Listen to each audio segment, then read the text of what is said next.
Oke, Kak.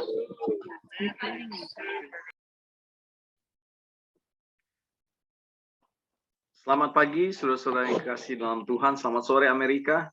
Kita tergabung lagi bersama-sama dalam Zoom meeting untuk melanjutkan pelajaran kita dari buku Glad Tidings chapter 1. Ini kita ada di pertemuan yang ketiga. Ya, hari ini tanggal 24 November 2022. Dan sebelum kita mulai, mari kita satu di dalam doa. Bapa yang kekal, Bapa yang bersemayam dalam tata kerajaan surga, dipuji dimuliakan namamu Tuhan, Engkau pencipta semesta alam, Engkau yang menciptakan masing-masing kami.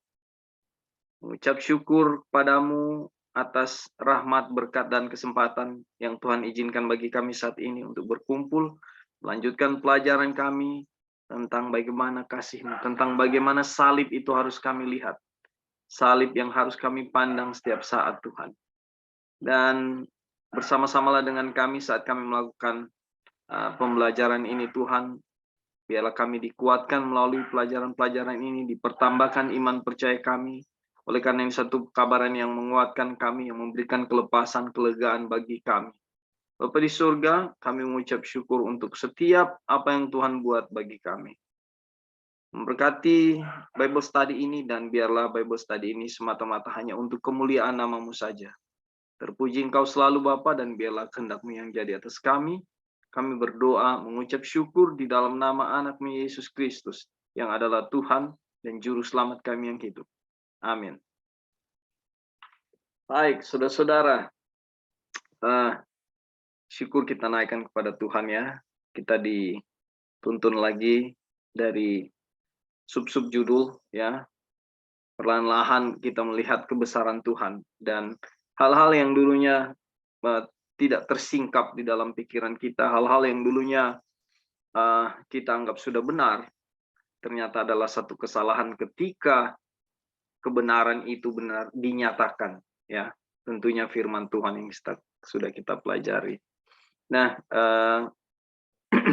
di statement-statement sebelumnya kita sudah belajar bagaimana ya, pertemuan pertama kalau kita mengambil bagian dengan sungguh-sungguh belajar pelajaran ini ya, buku Galatia ini ya, bahkan di 5 ayat pertama ya, kita sudah cukup untuk melihat keselamatan yang sesungguhnya.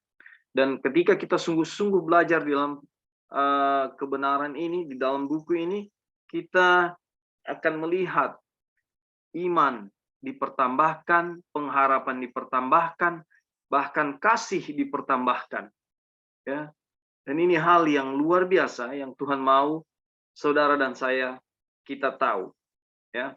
Kemarin kita bahas banyak hal tentang bagaimana Tuhan. Hari ini kita masuk di dalam judul diterima di dalam yang kekasih. Ya. Artinya secara gamblang ya, atau secara vulgar bisa diterjemahkan, saya diterima sebagai kekasih. Ya, saya dikasihi. Ya. Saya diterima sebagai orang yang dicintai. Nah, kita akan lihat ini. Oke. Betapa sering pekerjaan Injil mendengar seorang berkata, "Saya sangat berdosa sehingga saya takut Tuhan tidak akan menerima saya." Ini pertanyaan-pertanyaan, keraguan-raguan yang saya pribadi miliki juga. Ya. Dan di sini Wagoner menjelaskan digolongkan kepada pekerja-pekerja Injil. Ya. Kita lihat lagi. Dan bahkan orang-orang yang telah lama mengaku seorang Kristen. Ya. Seringkali bersedih dengan harapan bahwa mereka dapat dipastikan oleh penerimaan terhadap Tuhan. Jadi karena berdosa, akhirnya kecewa dan penuh keraguan-raguan di hadapan Tuhan. Bahasa kita yang sering kita gunakan di Manado ya adalah menunjukkan muka pengasihanan ya, bikin muka kayak aduh kayak mau dikasihani gitu loh. Ini bentuk keraguan-raguan, saudara-saudara. Ya. Tuhan tidak memberikan alasan untuk keraguan-raguan seperti itu. Ya. Tuhan tidak mau kita, di kutipan yang lain, Tuhan tidak mau kita itu kayak orang yang berduka terus. Ya, aduh, saya ini berdosa sekali Tuhan. Aduh, saya jatuh lagi dalam dosa. Waduh, Tuhan bagaimana? Stop. Karena ketika kita seperti itu, dikatakan kita egois. Ya, kita hanya memikirkan diri kita. Di kutipan lain dari buku Righteousness by Faith, pelajaran ini mau bilang bahwa kita harus ganti, ya, harus ganti bentuk keluh kesah kita, ya, menjadi satu hal yang sukacita, satu hal yang semata-mata hanya memuliakan Tuhan. Ya, kita tidak sekedar di dalam doa itu hanya berkeluh kesah karena dosa-dosa pelanggaran kita. Stop. Kita sudah ditebus. Kemenangan sudah ada. Yang harus kita ganti adalah memuliakan Tuhan di dalam setiap doa kita. Bukan doa yang hanya mengeluh-mengeluh, aduh, saya ini begini Tuhan, saya ini begitu Tuhan. Well, tidak ada salahnya dalam hal itu.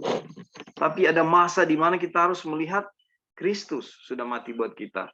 Di mana iman kita harus bertumbuh daripada iman yang mau bilang, kamu ini berdosa, berdoa kepada Tuhan, ya, minta ampun dosamu.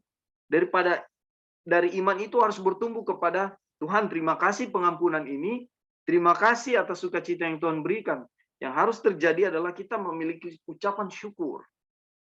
Ya, di kutipan lain bilang juga, ucapan syukur itu membuat kita lupakan dosa-dosa kita. Melupakan untuk berbuat dosa lagi. Ya, kenapa? Terhubung dengan Tuhan. Kita melihat kebaikan-kebaikan Tuhan. Ini loh, Tuhan tidak memberikan alasan untuk keraguan-raguan seperti itu, saudara. No way. Walaupun pada kenyataannya kita masih berulang-ulang kali terjebak dalam keadaan yang sama. Ya. Keraguan-raguan tentang penerimaan sudah diselesaikan untuk selama-lamanya oleh apa yang baru saja kita baca. Apa yang kita baca di atas, ya, bahwa kita sudah ditebus, ya. Jadi kemarin kita sama Sister Devi yang diungkapkan bahwa setiap kali kita melakukan dosa, kita itu merampok Tuhan. Kenapa? Itu dosa kita, itu sudah milik Tuhan, ya. Dan yang kita pelajari juga kemarin bahwa Tuhan tidak bisa hanya menebus dosa kita, tapi kita juga ditebus. Jadi kita dan dosa kita, dan kita ini milik Tuhan. Makanya yang kita bahas kemarin, tidak ada kata I di dalam kerajaan surga, tidak ada kata we, tidak ada saya di dalam surga. Ya, kita kan selama ini ada apa-apa saya, urusan saya, ketersinggungan saya, ya, egoisnya saya. Ini semua hal-hal yang tidak mencerminkan bagaimana kita itu orang Kristen. Dan ini mungkin akan terjadi sebentar atau besok atau lusa. Tapi bagaimana kita dengan pertolongan Tuhan mendapat kesadaran bahwa kita sudah ditebus. Dan Tuhan tidak memberikan alasan untuk keraguan-raguan seperti itu. Gantinya adalah sukacita. Ya, berterima kasih kepada Tuhan. Keraguan-raguan tentang penerimaan sudah diselesaikan untuk selama-lamanya. Kemarin kita sudah bahas. Kristus telah membeli kita bersama-sama dengan segala dosa kita dan telah membayar lunas harganya. Hal itu menunjukkan bahwa ia telah menerima kita. Jadi apa lagi masalahnya, saudara? Mengapa seorang pergi ke toko untuk membeli suatu barang? Oleh sebab ia menginginkannya. Saudara ngapain ke toko untuk beli sesuatu? Karena saudara memerlukannya, saudara menginginkannya. Jikalau ia telah membayar harganya setelah memeriksa sedemikian rupa untuk mengetahui apa yang dia belinya, ya tentunya kalau kita ke toko, kita belanja, kita akan lihat kondisi dari barang itu. Oh, ini bagus, ini jelek, ini plastiknya udah sobek. Kita akan mengganti dengan yang masih dibungkus dalam keadaan utuh. Kita melihat hal yang terbaik lah untuk apa yang kita beli. Inilah yang dilakukan oleh Tuhan Yesus kepada kita. Ya. Dia mau beli kita, ya. Tapi dia lihat bentuk kerusakannya seperti apa, dia mau ambil barang itu. Ya. Apakah si penjual merasa khawatir bahwa si pembeli tidak akan menerima barang itu? Ya, sama sekali tidak. Si penjual menyadari bahwa adalah tugasnya untuk menyampaikan barang itu kepada si pembeli secepat mungkin. Jika ia tidak menyerahkan barang itu kepada si pembeli, maka ia bersalah karena penipuan. Saya beli barang kepada Sister Wasti. Ya. Lalu Sister Wasti uangnya saya sudah kirim. Tapi Sister Wasti tidak kirim-kirim barangnya. Ya, ini kalau kita bicara sistem online atau ada di tempat yang terpisah. Atau saya berkunjung ke toko dari Sister Wasti, saya sudah bayar, tapi Sister Wasti tidak memberikan kepada saya. Makanya saya akan bilang, baik, saya sudah melakukan bagian saya sudah bayar, dan jika saudara tidak mau melakukan bagian saudara, kalau Wasti nggak mau kasih barangnya ke saya, nggak apa-apa. Silakan Wasti simpan. Ya. Kalau Wasti mau, silakan Wasti simpan. Ceritanya tidak seperti itu, saudara. Keadaannya tidak seperti itu. Saudara pergi ke toko, sudah bayar. Ya, kalau sistem supermarket yang selama ini udah berkembang, ya, kita ambil sendiri barangnya kan. Kita ambil sendiri, kita bawa ke kasir, kita bayar. Ya. Tapi kalau sebagian toko juga yang masih atau ya sebagian toko yang ada saat ini ya, kecuali yang sistem supermarket atau minimarket, ada kasir di depan. Sistem yang dari dulu ada ya, biasanya si penjual itu akan mencari barang yang kita butuhkan, lalu mungkin bisa saja di depan meja kasir dia memberikan kita, lalu kita bayar. Ya. Tapi ada sistem yang lain, kita yang ambil barangnya lalu kita bayar. Nah, tetapi kalau si penjual itu tidak mau memberikan barang itu, ya, lalu si pembeli bilang, ya nggak apa-apa deh, yang penting saya sudah bayar. Kalau kamu mau ya keep aja itu, silakan disimpan. Nah, tidak seperti itu. Ia akan pergi ke toko itu dan berkata, mengapa Anda tidak memberikan apa yang menjadi milik saya? Sudah dibayar, berarti itu sudah milik saya. Mau transaksi apapun, saudara-saudara, beli hewan, beli kendaraan, atau apa saja, itu sudah milik saya ketika saya beli. Ya.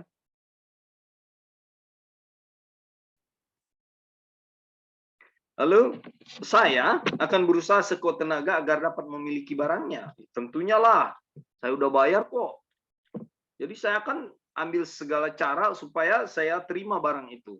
Terserah, marah-marah kek, ya ini contoh ya.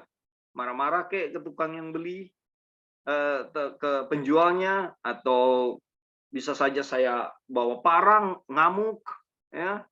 Bisa saja saya ancam, ya. Banyak hal yang bisa saya lakukan supaya saya berusaha untuk dapat. Jadi bahasa yang saya gunakan tadi itu hanyalah untuk menggambarkan bagaimana saya akan berusaha mendapatkan barang itu karena itu milik saya. Walaupun pada kenyataannya Tuhan kita tidak untuk mengambil kita, untuk menebus kita, dia nggak ngamuk-ngamuk ke setan. Dia nggak ambil parang, dia tidak binasakan setan di saat yang sama. Ya kan? Tuhan kita tidak seperti itu. Bahkan setan dia berikan kesempatan untuk bertobat. Ya. Tapi yang saya bawa dalam konteks ya memberikan gambaran bahwa saya akan berusaha untuk mendapatkan barang saya, itu milik saya. Saya sudah bayar. Nah, lebih-lebih masalahnya bukanlah masalah yang tidak berarti bagi Yesus apakah kita menyerahkan diri kita kepadanya atau tidak. Itu bukan masalah, saudara-saudara. Ya. Kita mau kasih diri kita atau tidak sama Tuhan. Ya, Pak.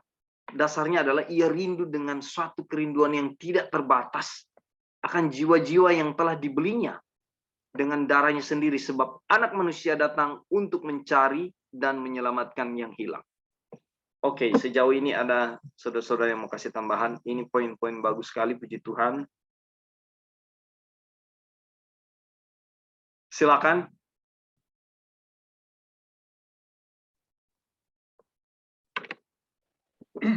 Kalau Ebing, go ahead. Oke, terserah siapa duluan, Joy atau Ebing. Ya. Ya. Jadi dalam pelajaran ini kita kembali ya, diulangi pelajaran dari buku Christ and His Righteousness mengenai bagaimana Tuhan telah membeli dosa-dosa kita.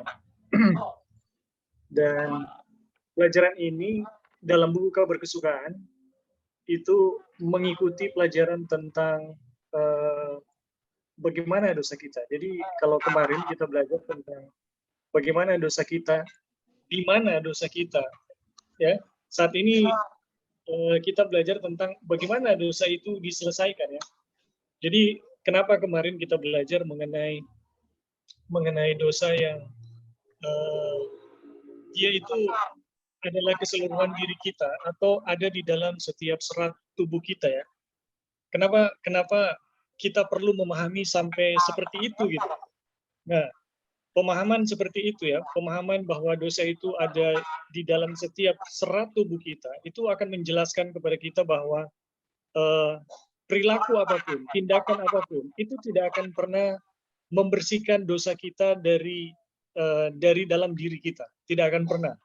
Jadi perilaku atau sikap atau apapun itu, ya, yang kita bisa lakukan, itu tidak akan pernah membuat kita jadi orang benar. Kenapa? Karena dosa kita itu ada di dalam setiap serat tubuh kita. Nah, jalan satu-satunya bagaimana supaya dosa yang ada di dalam setiap serat itu bisa disembuhkan atau diselesaikan, itu dengan jalan adalah Tuhan harus menebusnya, Tuhan harus membelinya. Jadi dengan membeli dosa kita atau membeli diri kita, Tuhan memastikan bagaimana dosa itu diselesaikan. Dan kita tahu bersama, ya, dalam pelajaran Kristus kebenaran kita dikasih tahu bahwa penerimaan Yesus terhadap diri kita dengan jalan bagaimana Dia membeli kita, itu adalah salah satu cara bagaimana kita mengalami yang namanya pembenaran oleh iman. Jadi pelajaran ini bagaimana Yesus membeli dosa kita, itu adalah tahap yang paling dasar, tahap yang paling awal, supaya kita bisa mengalami yang namanya pembenaran oleh iman.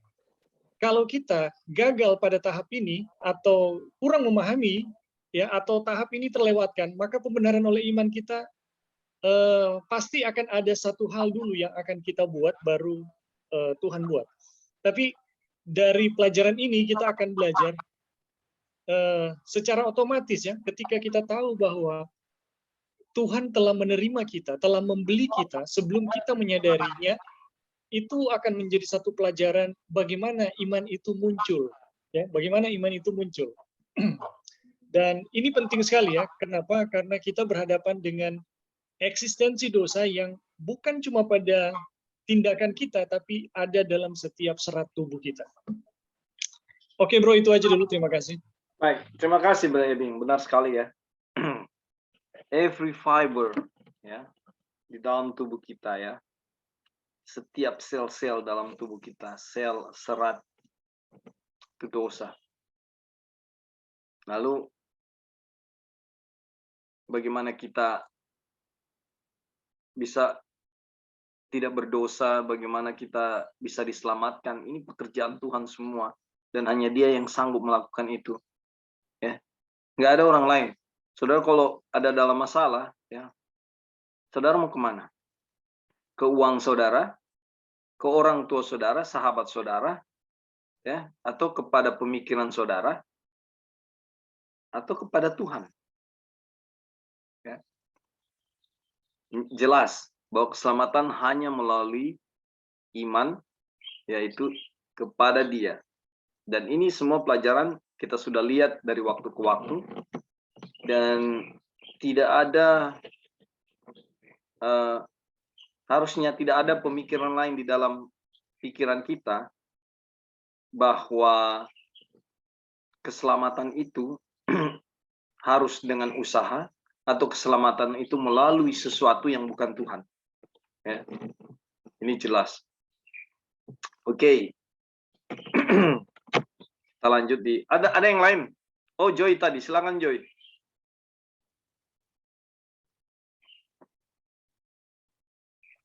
Go ahead Kak Opin, lagi ada something sebentar. Go ahead. Oke. Mungkin ada yang lain, Brother Lauri, Sister Wasti.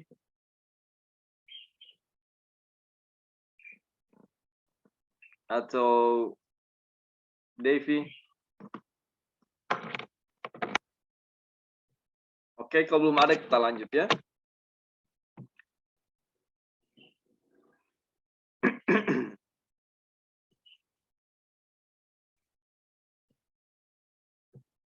Allah telah memilih kita di dalam Dia sebelum dunia dijadikan. Ya, ini kita pernah bahas di dalam pelajaran tentang gospel in creation. Ya, kita sudah dipilih sebelum dunia dijadikan. Ya. Dan dengan demikian Ia telah menerima kita di dalam Dia yang dikasihnya. Saudara, jangan ya datang pada pertanyaannya, oh ya bagaimana kita dipilih sebelum dunia dijadikan? Saudara, itulah kasih Tuhan yang tidak terbatas. Di luar kemampuan kita, beyond akal sehat kita untuk mengerti itu. Tapi apakah saudara dan saya percaya bahwa kita sudah dipilih sebelum dunia dijadikan? Itu yang jadi satu hal disebut iman. Oke, kita ke... Halo Kak Delvin. Iya, ada Devi, silakan. Ini paragraf ini sudah selesai sampai sini kan ya? Yang dikasihinya. Yang di atas tadi. Ini ya. Ya, habisnya di situ. Jadi ini apa ya, mau bilang bagus sekali ya, mengingatkan kita lagi. Kalau dibaca ini kita sebenarnya bisa lihat dalamnya kasih Tuhan gitu. Yeah. Jadi diulang lagi gitu, begitu dalamnya kasih Tuhan yang betul-betul Dia nyatakan lewat pelajaran-pelajaran yang kemarin-kemarin juga yang kita sudah bacakan ya, yang kita sudah pelajari.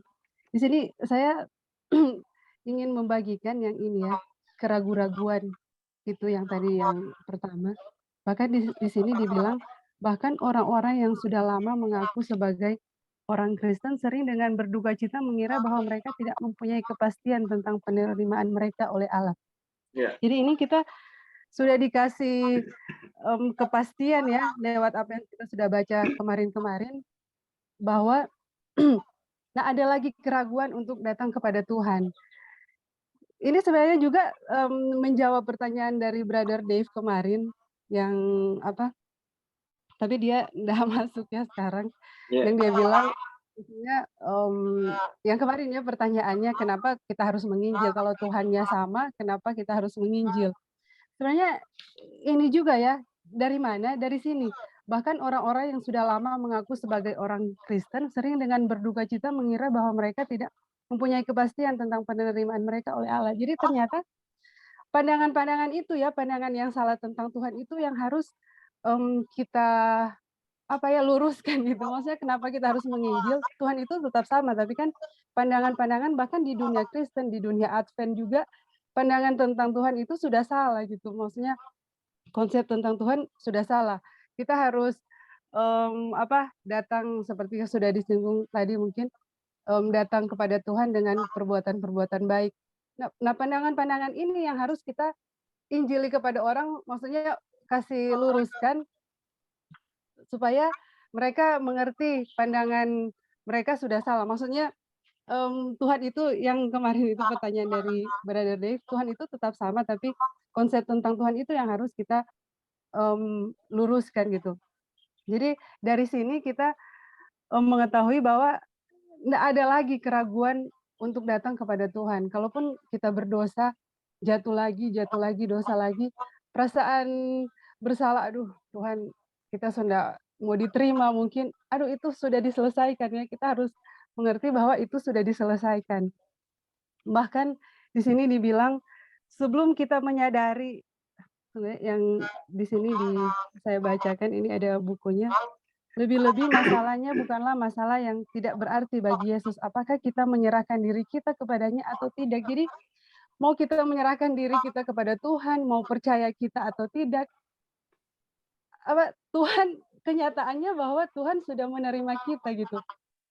Jadi juga di sini saya baru mengerti ya kenapa pasal-pasal pertama dibilang bahwa ini berisi 5 ayat pertama ini berisi segenap Injil.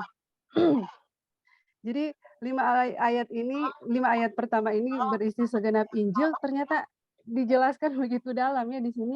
Memang betul, Tuhan sudah membeli kita lunas dan kita hanya mempercayai itu gitu, baru kita mempercayai itu dan itu ada kekuatan untuk menyelesaikan dosa-dosa kita. Jadi di sini sih kita cuma mau, mau bagikan bahwa sudah tidak ada lagi keraguan-raguan ya untuk datang kepada Tuhan, itu semua sudah diselesaikan. Kalau kita ada rasa berdosa, kita ingat bacaan ini, pasti kita ada kekuatan untuk datang lagi kepada Tuhan, begitu. Jadi itu aja Kak Dolphin, terima kasih.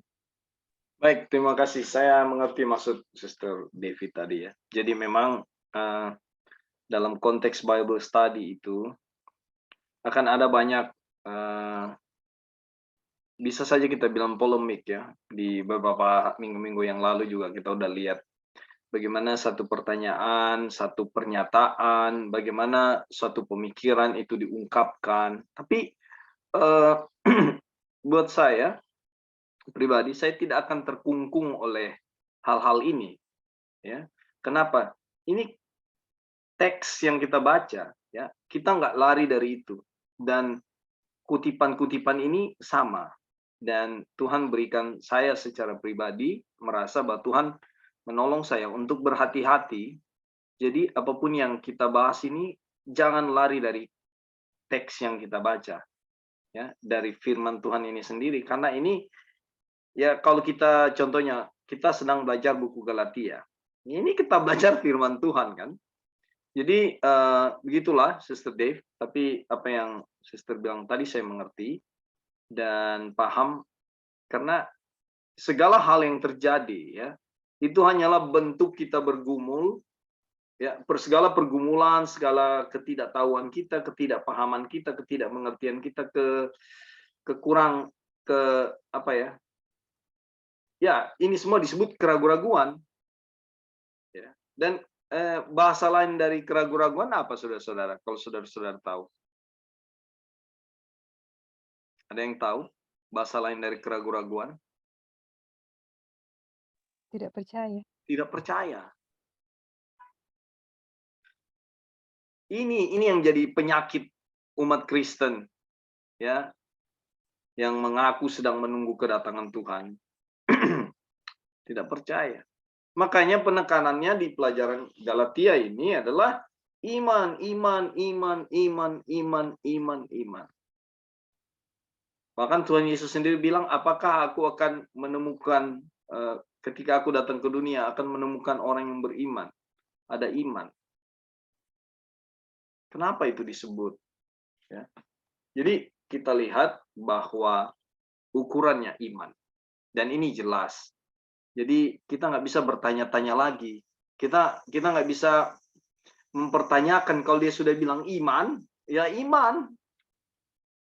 Itu tidak ada hal yang menjadi ukuran. Oh mungkin bagaimana perbuatan? Jelas sekali bahwa justru iman itu mendukung hukum. Justru iman itu menegakkan hukum. Jadi nggak ada hanya iman tanpa ada perbuatannya. Kalau ada perbuatan, ya perbuatan itu seperti sering kita ulangi adalah Kristus yang dalam saya melakukan. Sehingga sinkron iman dan perbuatan. Kalau tidak ada itu sia-sia. Buat apa kita hanya beriman tetapi yang keluar justru sebenarnya bukan iman ya. Kalau kita bilang kita beriman tapi yang keluar itu kehidupan kita bukan kehidupan Kristus yang dilihat orang. Ya. Yang dilihat orang adalah yang bukan kehidupan Kristus. Kasar, kita mungkin masih pemarah, kita mungkin masih emosional, kita mungkin gampang tersinggung. Ini semua tidak menggambarkan seperti yang seandainya kita bilang saya orang beriman. Ya, bertolak belakang sekali ya. Nah, di sini Tidak ada keraguan-raguan, saudara-saudara ya. Tuhan tidak memberikan alasan untuk kita ragu-ragu. Kita sudah ditebus, kita sudah dibayar. Loh, tapi kenapa kita masih berdosa? Saudara, hubunganmu dengan Tuhan bagaimana? Ya. Bagaimana imanmu bertumbuh? Bagaimana iman saya bertumbuh? Hubungan kita dengan Tuhan. Seberapa banyak kita berdoa, seberapa banyak kita berkomunikasi dengan Tuhan. Dan kutipan di atas bilang, setiap kali kita melakukan dosa, kita merampok Tuhan. Kenapa? Dosa kita itu sudah dibeli oleh Tuhan, sudah diambil oleh Tuhan, itu milik Tuhan.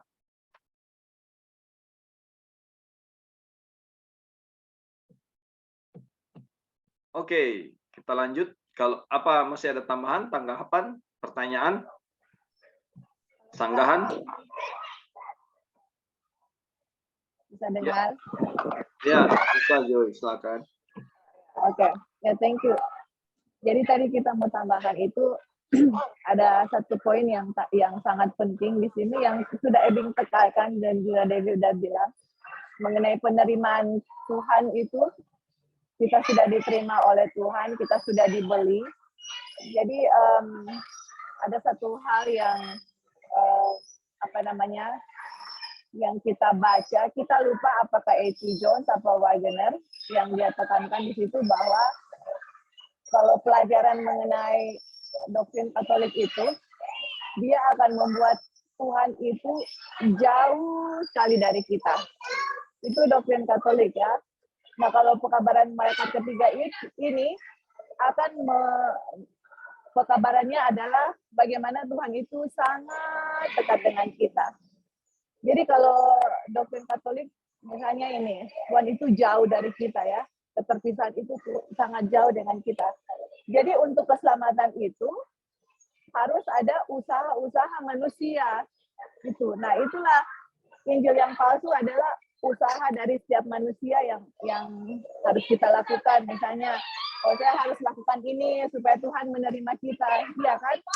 Nah pertanyaannya, emangnya kita lakukan apa untuk Tuhan menerima kita? Apakah ada satu yang saya sudah lakukan untuk Tuhan bilang, oh karena kamu sudah bikin ini, saya beli kamu lah gitu. Nggak ada yang kita bisa lakukan untuk Tuhan membeli kita gitu. Ini menunjukkan betapa dekatnya Tuhan sama kita, betapa inginnya Tuhan kepada kita gitu. Dari doktrin Katolik mengajarkan betapa Tuhan itu sangat jauh dan kita harus melakukan segala usaha kita untuk kita mau dikembalikan lagi dengan Tuhan. Seperti itu. Jadi jadi kita harus juga bisa mengerti Injil yang mana yang dikemukakan. Kalau ada Injil yang datang untuk bilang, oh saya harus melakukan ini supaya Tuhan membeli saya, supaya Tuhan menerima kita. Sebenarnya tidak begitu. Tuhan justru yang mencari kita. Tuhan yang sudah membeli kita tanpa ada yang harus kita lakukan duluan. Nah itulah Tuhan. Sekarang apakah kita mau menerima apa yang Tuhan sudah lakukan untuk kita atau tidak? Oke Kak, seperti itu. Thank you.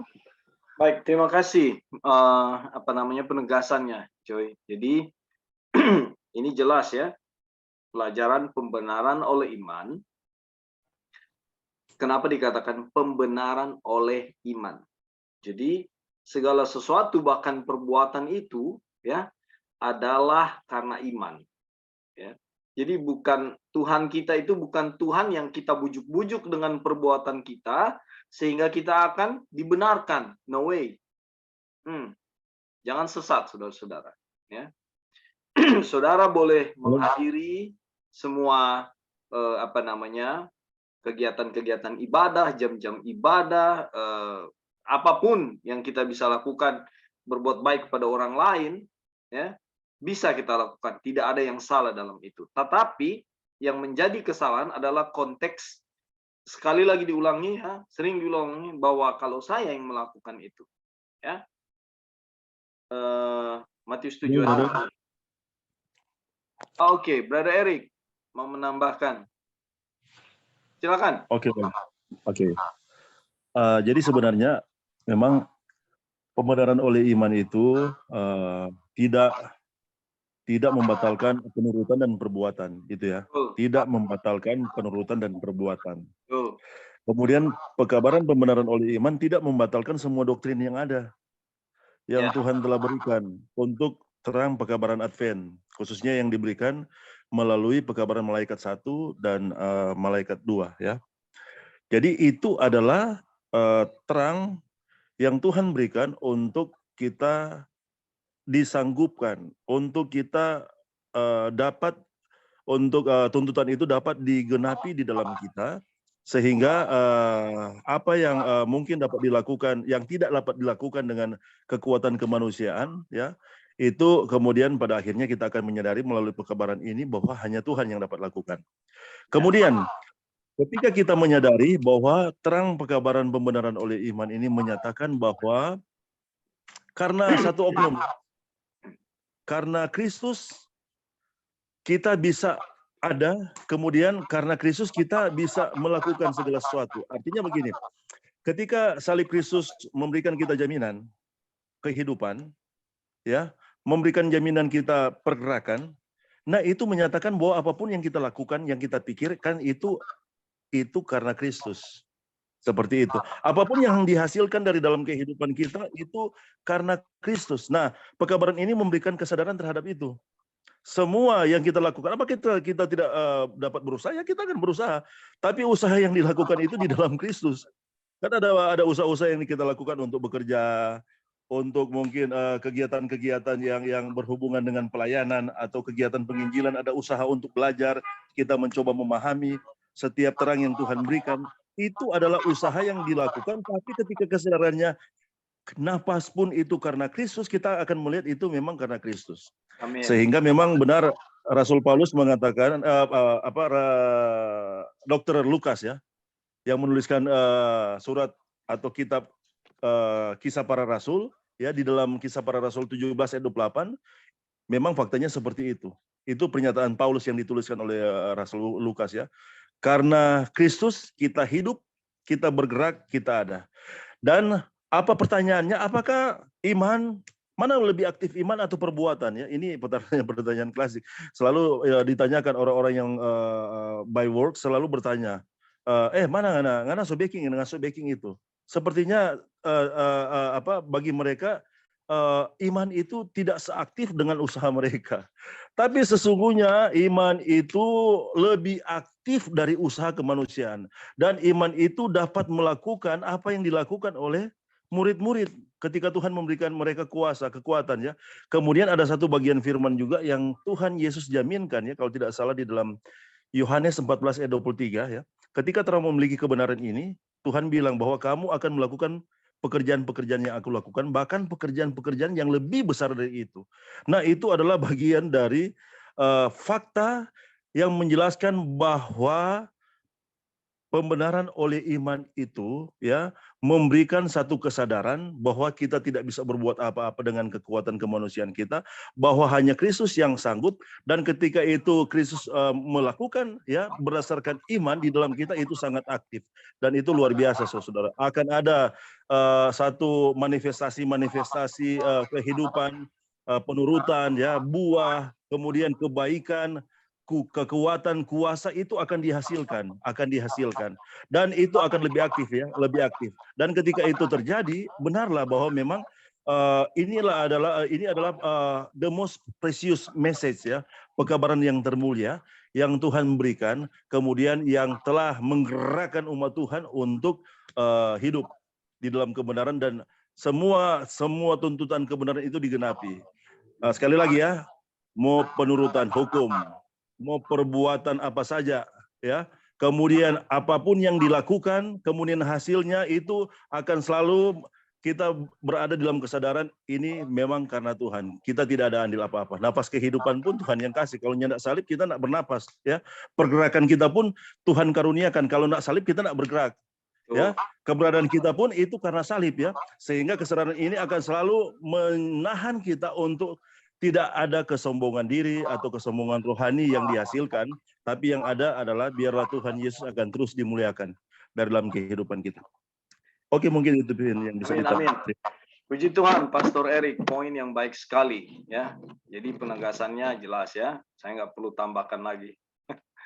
Itulah konsep pembenaran oleh iman yang sebenarnya. Dan ini kita sedang pelajari bagian dari itu. Ya. Oke, saudara, kita lihat di subjudul yang berikut ya. Dunia yang jahat sekarang ini. Mungkin saudara-saudara juga sudah baca ya. Tapi saya senang sekali mengulang-ulang bahwa dan pertolongan Tuhan lebih mantap ketika kita mempelajarinya bersama-sama. Oke, kita lihat ya. Waktu baca kutipan ini, saya seperti dapat, ya kita sudah pernah belajar waktu itu, di masa-masa lalu, pelajaran ini. Tapi ketika baca lagi, saya diingatkan lagi, disegarkan lagi pikiran saya, disadarkan lagi, ya apa sebenarnya dunia yang jahat sekarang ini, ya. Puji Tuhan. Oke, saya baca ya. Kristus menyerahkan dirinya karena dosa saudara dan saya. Dan untuk melepaskan kita dari dunia yang jahat sekarang ini, ia akan mengambil dari kita apa yang telah dibelinya, yaitu dosa. Ya, diambil dari saudara dan saya dosa itu. Ya, mengerti ya? Karena sudah dibeli, diambil. Oke, lanjut. Dengan demikian, ia melepaskan kita dari dunia yang jahat yang sekarang ini, ya, dunia jahat yang sekarang ini. Dia melepaskan kita. Jadi waktu dosa kita diambil, ya, itu konteksnya kita dilepaskan dari dunia jahat yang sekarang ini. Nah, dan itu menunjukkan kepada kita bahwa dunia jahat sekarang ini tidak lain dan tidak bukan adalah diri kita sendiri, diri saudara sendiri. Ya, tentunya diri kita yang berdosa. Itulah dunia yang jahat sekarang ini. Ya. Ia tahu keinginan daging dan keinginan mata serta keangkuhan hidup. Ya. Kita tahu jelas sekali hal ini. Ya. Kita sendirilah yang melakukan segala kejahatan yang ada di dalam dunia ini. Nah, manusialah yang menjadikan dunia jahat. Sama seperti dosa telah masuk ke dalam dunia oleh satu orang, dan oleh dosa itu juga maut. Demikianlah maut telah menjalar kepada semua orang, karena semua orang telah berbuat dosa. Saudara, kalau lihat dari ayat ini, Roma 5 ayat 12 ini dibilang, kita sendirilah yang melakukan segala kejahatan yang ada di dunia ini. Ya, manusia ya yang membuat kejahatan. Saudara, jadi jangan lagi datang kepada pertanyaan, lo bagaimana iblis? Ya, ini semua rangkaiannya ya. Dan makanya kita tidak akan rumit menyelesaikan Bible study kita ketika kita berdiri pada konteks yang sedang kita bahas. Ya. Dan kayak Pendeta Erik bilang tadi, tidak membatalkan hal-hal yang lain tentunya. Oke, kita lanjut. Kita tidak perlu melemparkan kesalahan kepada orang lain. Kita sendirilah yang melakukan segala kejahatan yang ada, yang dapat menghancurkan diri saudara dan diri saya. Oke, di statement ini ada tambahan, ada masukan, silakan. Ada yang saudara lihat? Ya, jadi dunia yang jahat ini diri saudara yang berdosa. Dunia yang jahat ini diri saya yang berdosa. Dan melalui kutipan ini saya diingatkan lagi, oh iya ya. Perjuangan saya bukan saya dengan anak saya yang kepala batu, saya dengan tetangga saya yang reseh, saya dengan istri saya yang keras kepala, saya dengan orang tua yang mendominan, ya bukan itu. Ya, dunia yang jahat itu dan masalah yang jahat itu adalah saya dan diri saya. Oke, ada tambahan di sini, saudara? Halo bro, mau tanya ini, buat tanya. Dari Lauri, silakan. Mungkin kita semua bisa jawab. Jadi ini kan tadi di paragraf tadi bahwa kita ini sudah dibeli. Jadi kita sudah dibeli dengan harga yang lunas ya. Jadi bukan cuma kita saja yang dibeli, tetapi dosa kita juga dibeli. Ya. Ya artinya kalau misalnya sudah dibeli, sudah diambil semua kan istilahnya. Saya sudah dibeli semua, dosa saya sudah dibeli semua. Terus itu yang jadi pertanyaan, kenapa dosanya masih ada, kan sudah dibeli. Kenapa ada di saya gitu. Betul, betul. Dan masih saya bikin-bikin. Bukannya itu, atau konteksnya akibat dosa atau perbuatan dosa itu yang dibeli ya. Ya, Oke, mungkin oke. itu bisa juga. Pertanyaan bagus ya. Bagaimana memahami konteks dosa sudah dibeli? Kita sudah dibeli ini. Ya, kenapa kita masih melakukan dosa? Bagaimana? Ada yang mau kasih jawaban? Silakan. Ya, mungkin di bacaan di atas itu kasih penjelasan ya. Dosa kita telah dibeli dan kalau kita berdosa lagi, kita merampok Tuhan. Oke. Yang kemarin ya, betul. Ada yang lain mau menjawab? Thank you, Brother Ebing. Halo, brother. Ya, silakan Pastor. Memang ini sebenarnya adalah satu pernyataan yang merupakan satu kabar baik. Ya. Ini adalah satu kabar baik. Fokusnya bukan pada ketika kita akan kembali jatuh, kemudian pada akhirnya kita merampok Tuhan. Ya, bukan seperti itu ya. Tapi di sini menyatakan bahwa dosa itu sudah dibeli. Apakah dosa yang ada di kedalaman sana atau dosa yang dinyatakan dalam perkataan dan perbuatan itu telah dibeli dan harganya lunas dibayar. Dan itu telah menjadi milik Tuhan dan Tuhan telah menghancurkan itu melalui pengorbanannya di kayu salib. Dan ini menjadi satu kekuatan ya dalam kita menghadapi pergumulan. Seperti itu, menjadi satu kekuatan. Bahwa ketika kita menyadari bahwa dosa kita telah dibeli, sebenarnya itu adalah pernyataan bahwa dosa itu tidak ada lagi, seperti itu ya. Dosa itu seharusnya tidak ada lagi karena itu Tuhan punya, Tuhan so ambil. Kemudian Tuhan so hancurkan melalui pengorbanannya di kayu salib ya.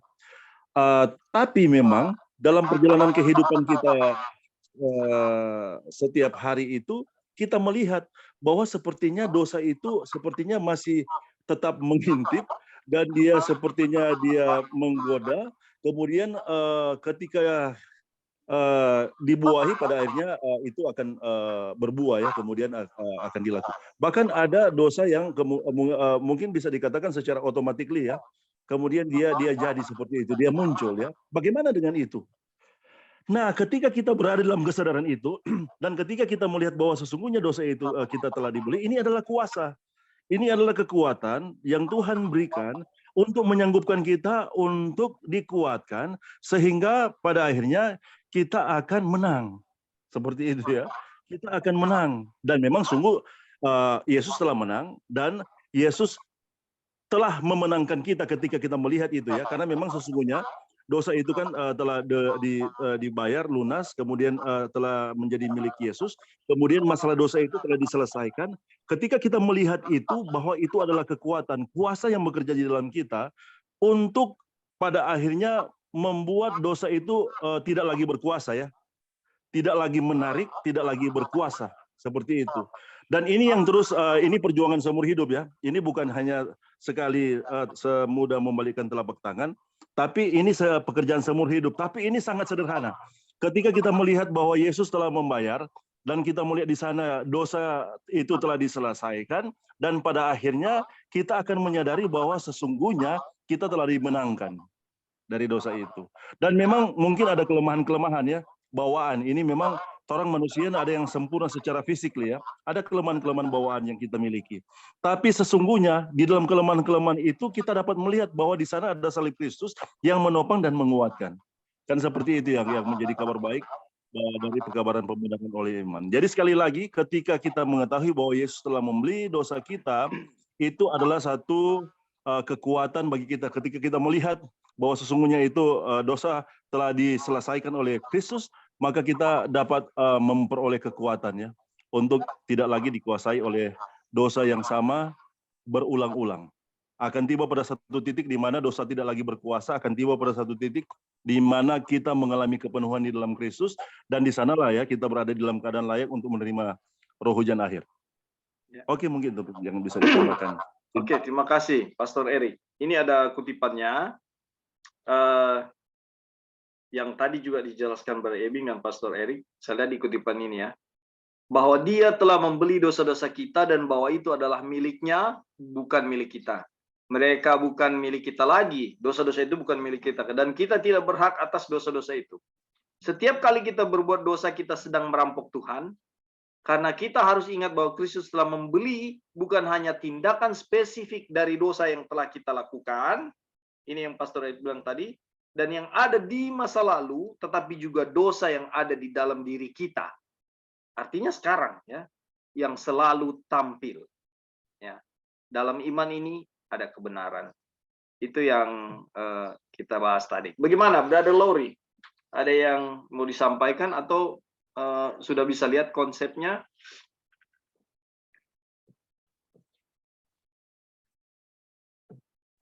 Bisa tambahkan dulu, Kak. Oke, silakan. Ya, jadi kalau bilang dosa sudah dibeli, Tuhan memang sudah beli. Nah sekarang kenapa dosa itu, misalnya nih kita masih berbuat dosa ya, jadi kita masih ingat kutipan, selain yang sudah ditambahkan oleh Pendeta Erik dan Ebing, kita ingat kutipan Wagener yang bilang, kita harus dibuat benar dulu, baru akan menghasilkan kebenaran. Dan pohon yang korup atau pohon yang jahat tidak bisa menghasilkan buah yang baik. Begitu juga buah yang baik tidak akan menghasilkan pohon yang tidak baik. Jadi untuk ada perbuatan yang baik itu Tuhan harus membenarkan kita dulu. Nah, bagaimana pembenaran itu terjadi? Itu kan to make right itu atau di justify itu kan harus ada forgiveness dulu kan. Forgiveness itu ada dua, jadi for and give. Kita kasih give, kita kasih kita punya dosa, baru Tuhan kasih dia punya righteousness. Give sin for righteousness, itu forgiveness. Nah, sekarang mungkin kita bertanya, kenapa masih berbuat dosa sedangkan Tuhan sudah beli kita? Bisa saja kita nggak kasih kita punya dosa gitu sama Tuhan. Iya kan? Dan Tuhan nggak bisa membenarkan kita kalau kita nggak memberikan dosa-dosa kita kepada Tuhan gitu.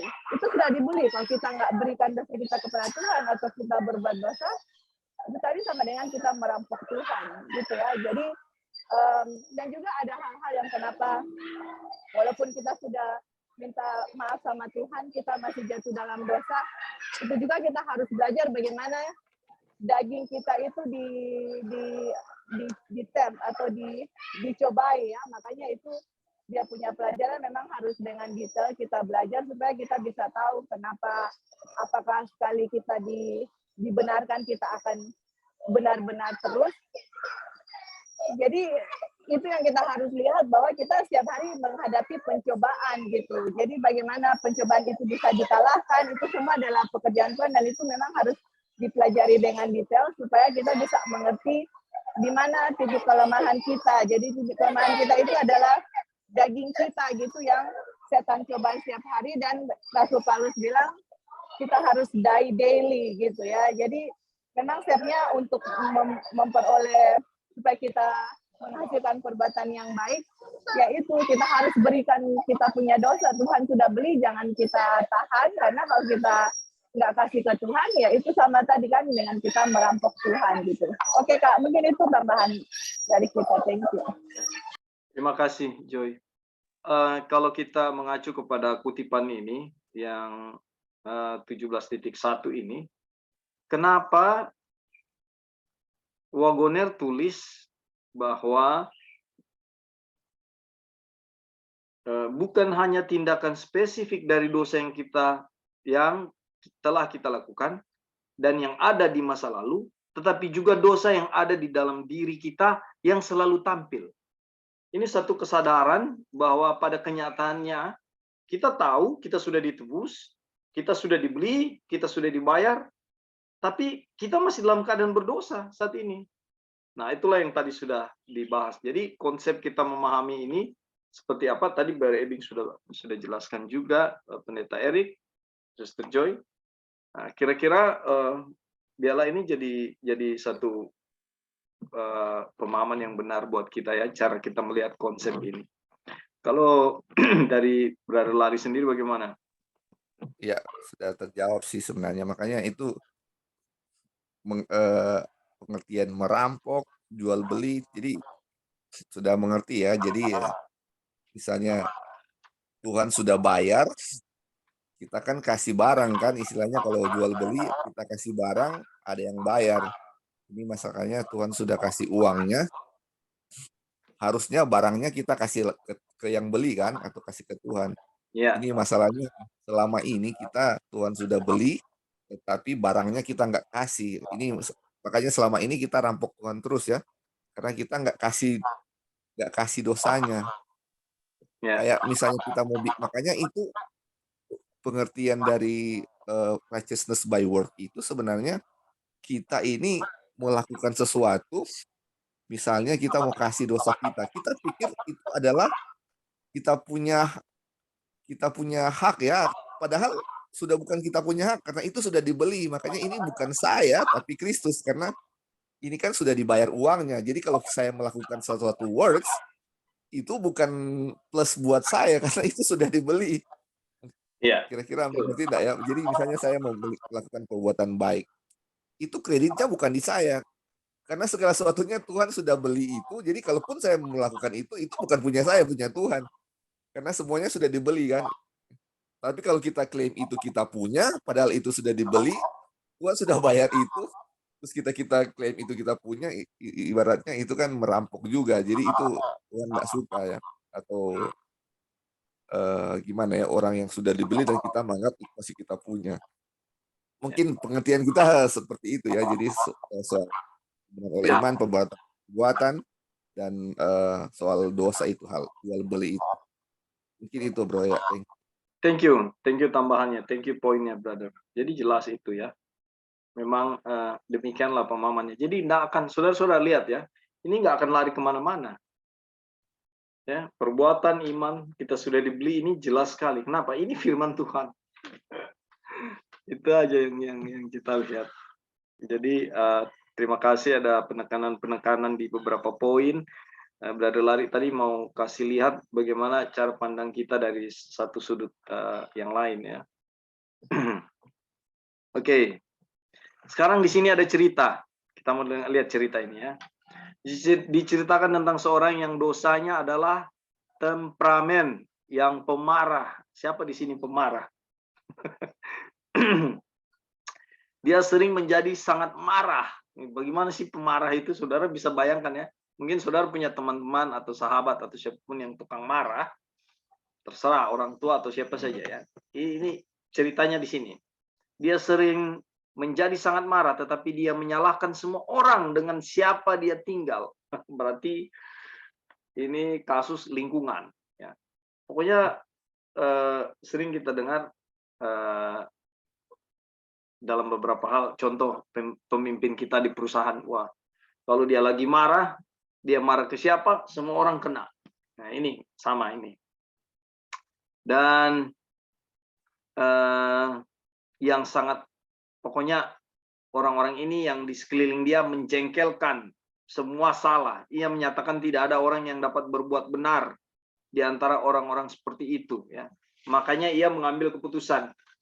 Banyak orang lain telah keputusan yang banyak orang lain telah lakukan untuk meninggalkan dunia, ya, menjadi seorang petapa. Ya, dia mengasingkan diri. Ia memilih sebuah gua di hutan untuk menjadi tempat tinggalnya, jauh dari manusia yang lain. Pokoknya terasing deh. Nah, pada pagi hari ia membawa satu gayung atau buyung ke suatu matahari yang tidak jauh ya. Itu seperti gayung, buyung itu seperti ember ya. dan itu nggak jauh dari tempatnya untuk mengambil air untuk sarapan paginya.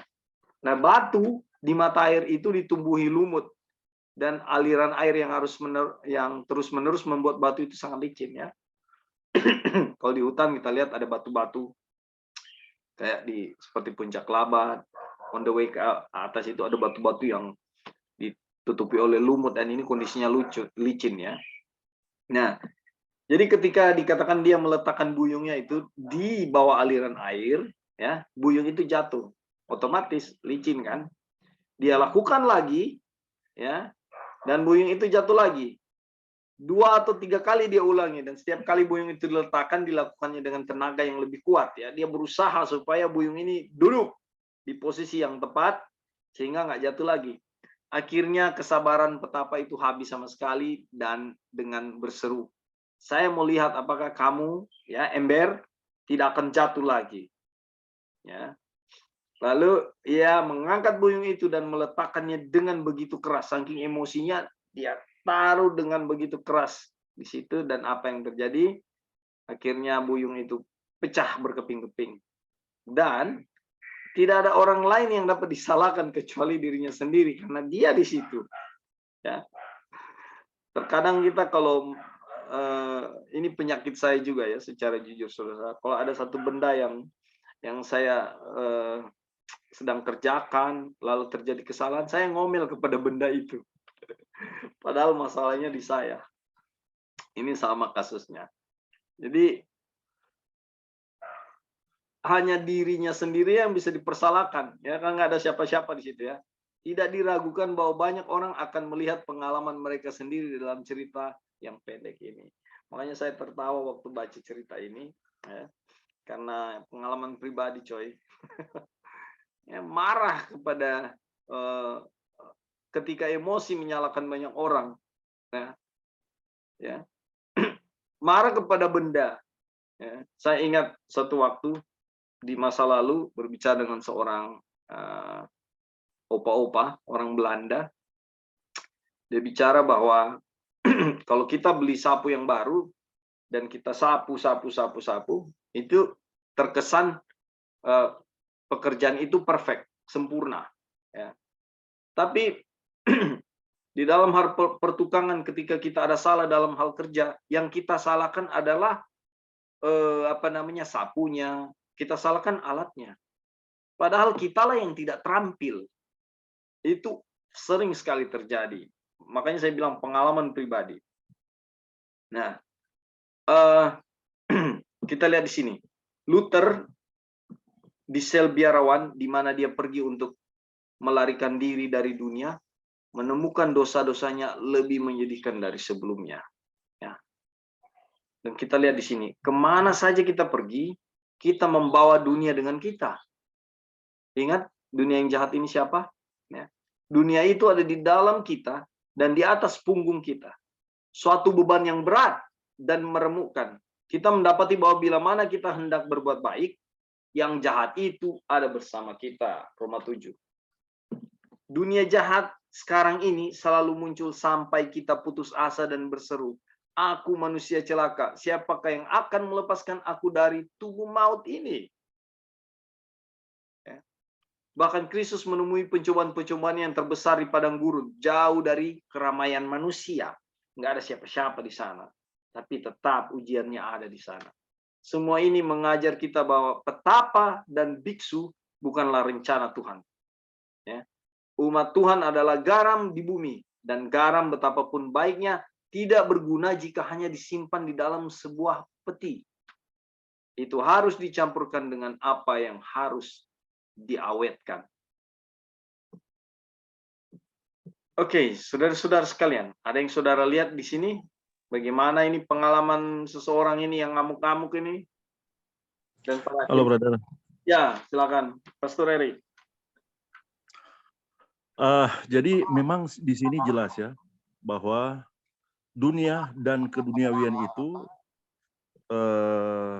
bukan hanya di luar sana ya, dunia dan keduniawian, tapi dunia dan keduniawian itu juga ada di dalam diri kita. Jadi kemana saja kita pun pergi, ya itu terus kita bawa bersama ya, kemana kita pergi. Dunia dan keduniawian itu yang ada di dalam kita itu kita bawa bersama. Apakah kita akan berada di tempat yang dikatakan ya tempat yang penuh dosa ya seperti itu, ataupun kita akan dibawa, ataupun kita akan pergi ke tempat yang tidak ada dosanya, ya, yang tempat yang sunyi atau tempat yang teduh, ya, bahwa sesungguhnya dunia itu ada terus bersama-sama dengan kita. Dan ini menjelaskan bahwa kita tidak bisa mengelak dan kita tidak bisa menjauhkan, ya, dunia itu dari dalam diri kita, karena memang ya di dunia itu di dalam diri kita. Ini yang menarik, ya, yang menarik sehubungan dengan penjelasan ini. Kalau begitu mungkin kita bertanya bagaimana sesungguhnya dengan terang tentang country living, ya, terang tentang bagaimana sesungguhnya kita harus berada di dalam keadaan yang kondusif untuk mengembangkan kehidupan yang selaras dengan kehendak Tuhan, ya. Jadi ini adalah bagian dari satu penjelasan nantinya ketika kita menyadari akan hal ini, kita akan menerima setiap kebenaran sesuai dengan realitas, ya, di dalam keberadaan kita di dalam dosa. Kemudian pada akhirnya memang kita akan memahami sehubungan dengan terang yang Tuhan berikan bagi kita untuk hidup di akhir zaman ini, itu kita akan memahami dan kita akan menyikapinya dengan tepat. Jadi memang country living itu bukan tempat untuk bertapa, country living itu bukan tempat untuk mengasingkan diri, tapi country living itu adalah bagaimana sesungguhnya kita akan mengeksplor setiap kebenaran, kemudian kita akan keluar untuk menjadi terang, menjadi garam, ya, sebagaimana yang Tuhan rencanakan dan yang Tuhan kehendaki. Sebelum kita berhenti ini tanggapan ini, ada satu yang kita ingin yang menarik, ya, ada yang menarik. Jadi memang tadi telah disampaikan oleh Joy sehubungan dengan bagaimana kita dibenarkan oleh doktrin pembenaran oleh iman yang dijelaskan. Dan ini memang penting, ini penting untuk kita pahami sejelas-jelasnya, sedalam-dalamnya, sebenar-benarnya sesuai dengan kebenaran itu sendiri, ya, yang Tuhan berikan melalui terang pekabaran oleh iman yang diberikan melalui Jones dan Wajonar, ya. Jadi memang itu juga menjadi pertanyaan, ya, yang kita tanyakan, sehingga ada satu ilustrasi, bukan satu ilustrasi, ada satu pembelajaran kemudian yang kita lihat, yang kita coba pelajari tentang keadaan dua orang, ya, yang diselamatkan itu, yang kita beberapa kali kita angkat di dalam diskusi ini tentang pencuri dan si Henok, ya, yang 360 tahun dia hidup bergaul dengan Tuhan, ya. Bagaimana dengan keberadaan kedua orang itu? Sesungguhnya ini menjelaskan, ya, tentang bagaimana sesungguhnya Tuhan membenarkan. Bagaimana Tuhan membenarkan. Dan memang penjelasan juga tentang realitas Tuhan di dalam pekerjaan keimamatannya sebagai imam besar di sorga itu juga menjelaskan. Kenapa Yesus harus ada di bilik yang maha suci sorga, ya, untuk mengantarai. Itu juga menjelaskan bagaimana sesungguhnya proses pembenaran itu terjadi di dalam kehidupan kita. Pertanyaannya, ya, ini yang pertanyaan yang penting juga, ini boleh ditanggapi, ini boleh ditanggapi, boleh juga memberikan masukan-masukan. Pertanyaan yang penting adalah apakah kita dibenarkan sekali seumur hidup atau kita dapat dibenarkan berkali-kali, ya, dalam proses perjalanan kehidupan kita. Ya, mungkin ini yang mungkin bisa ditanggapi sesuai dengan apa yang kita pahami. Oke, mungkin itu, brother. Terima kasih. Terima kasih, Pastor Erik. Betul sekali, ya. Jadi puji Tuhan itu memang apa adanya, ya, dan itulah yang kita bahas berkali-kali, berulang-ulang, dan kondisinya memang seperti itu yang firman Tuhan mau jelaskan kepada kita supaya kita datang kepada satu pemahaman yang benar, ya, bagaimana pembenaran oleh iman ini dimengerti, karena masing-masing punya pengalaman yang, ya, boleh dibilang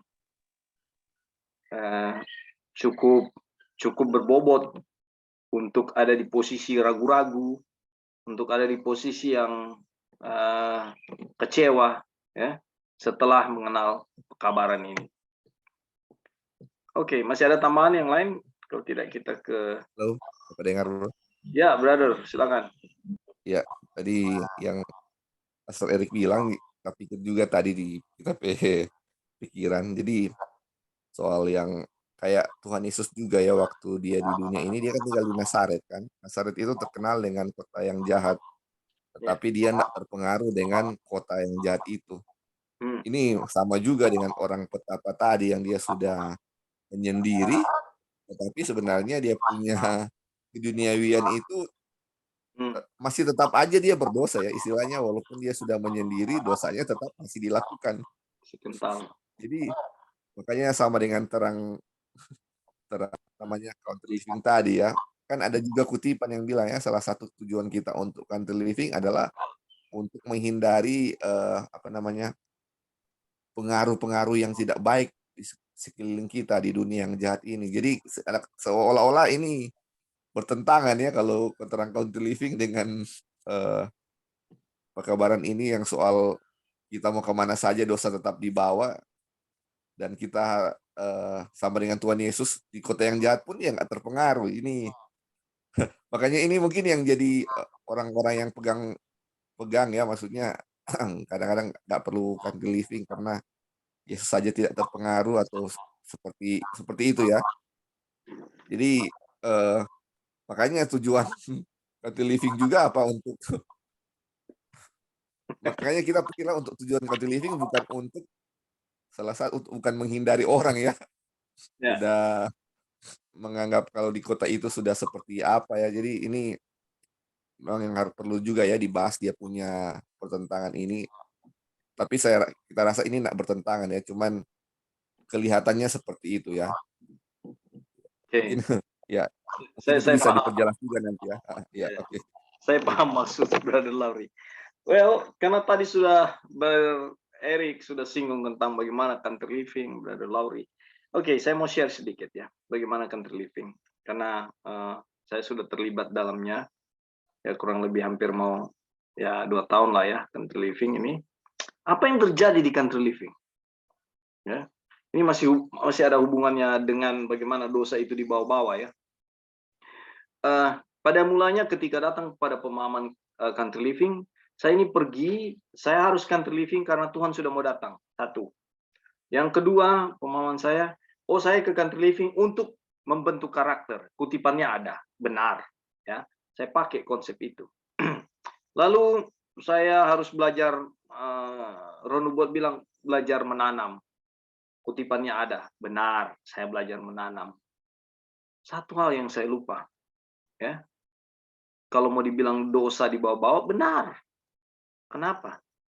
Di country living ribut sama tetangga, di country living berkelahi, di country living tersinggung, di country living segala hal-hal yang saya pikir kalau kota ini jahat kan, ya di kota ini bisa marah, bisa apa saja dalam segala situasi. Waktu saya bawa mobil di kota, ada tiba-tiba motor yang menyelinap di depan, ya saya akan emosi, saya tekan horn itu, klakson dengan emosinya, bahkan saya pukul itu untuk mau kasih kaget orang itu, kamu salah, kamu. Hal seperti itu ya, kesenggol sedikit. Kalau ada di kota, saya menganggap semua ini suatu kejahatan dan saya menganggap kota ini jahat. Ya, ini saya mengerti yang makanya Brother Lauri bilang tadi. Jadi saya ke country living, saya mau bentuk karakter saya. Tapi di country living terjadi pertempuran sesama orang country living. Makanya tidak mudah, ya. Ketersinggungan, perkelahian di sana terjadi, iri hati, kecemburuan, ada semua di country living. Saya tidak menakut-nakuti siapapun ya, atau bilang jangan country living, tidak dalam konteks itu. Yang saya mau bilang bahwa konsep kita mau country living dan dihubungkan dengan apa yang kita pelajari saat ini bahwa dosa ada di mana-mana. Contoh tadi seorang yang pemarah itu, ya, dia sudah mengasingkan diri, tapi tetap aja penyakitnya muncul. Ya, ini tidak akan menjelaskan apa-apa, saudara. Tapi nasihat Roh Nubuat bilang, ayo country living, kita belajar menanam, lalu kita membentuk karakter. Tidak ada yang salah dalam hal itu. Jadi tidak bahasanya, ya kayak orang pemarah tadi, ilustrasi tadi, ya. Lalu apakah ketika kita datang ke country living, ya kita tidak berdosa lagi atau kita sudah benar-benar terbentuk? Saudara, yang saya alami juga, ya, yang saya alami juga di country living, di hutan itu yang hanya dengar suara burung, ketika belajar firman Tuhan, sangat indah. Prosesnya masuk, prosesnya yang dulu saya tidak mengerti, saya jadi mengerti. Ketika bertelut, berdoa, Tuhan berikan saya pengertian tentang firman Tuhan ini. Itu masuknya enak, indah. Ini nggak bisa disangkal, saudara-saudara. Lalu, ketika saya mencangkul, ketika saya naik turun gunung, ketika saya pikul kayu, fisik saya dilatih. Ini tidak bisa disangkal. Ya, yang kalau di kota segala sesuatu dengan kemudahan. Ya, kutipan bilang tentang country living. Ya, fisik kita dibentuk. Ya, kekuatan kita dilatih. Ya, kalau kita belajar dulu ada istilah fitman. Ya, bagaimana kita untuk diselamatkan, kita menjadi orang-orang yang fit. Ya, fit secara fisik, fit secara rohani, ya, spiritual. Untuk bagaimana kita jadi hamba-hamba Tuhan yang menyampaikan kebenaran firman Tuhan. Contoh, reformasi kesehatan, ya, sering diulang-ulang. Kita berkuar-kuar teriak tentang reformasi kesehatan, tapi kita sakit-sakit. Ini nggak sinkron, kan? Lalu yang tidak bisa juga disangkal waktu ada di country living adalah ketika saya terlatih fisik saya, ya, ketika saya terhubung dengan Tuhan, itu indah, nggak bisa disangkal, saudara-saudara. Kesaksian pribadi. Ya. Jadi inilah yang kita mau lihat. Kita tidak bisa berdalih untuk satu kutipan bahwa dosa kita bawa kemana-mana, lalu kita jangan country living. It's not that way. Ya. Sama aja mau di country living juga karakter kita masih begitu. Well, proses dan penyerahan kita kepada Tuhan. Tadi Sister Joy bilang, apakah kita sudah serahkan semua? Kira-kira seperti itu. Tambahan. Ya, halo, Pak Dolvin. Ya, silakan. Saya ingin menambahkan, jadi kalau apa ya, kalau kita mengerti betul ya apa itu country living, kita pasti ini apa bukan kutipan sih, pasal ini pasti jauh sekali ya, maksudnya nggak ada hubungan sama sekali ya dengan country living ya. Kalau kita sendiri mengerti, maksudnya kalau kita baca ini mungkin ada sempat ke situ ya, tapi kalau akhirnya kita mengerti betul apa itu country living, ternyata memang nggak ada hubungannya dengan apa yang dibicarakan di sini, karena jauh berbeda ya itu country living itu dengan petapa gitu.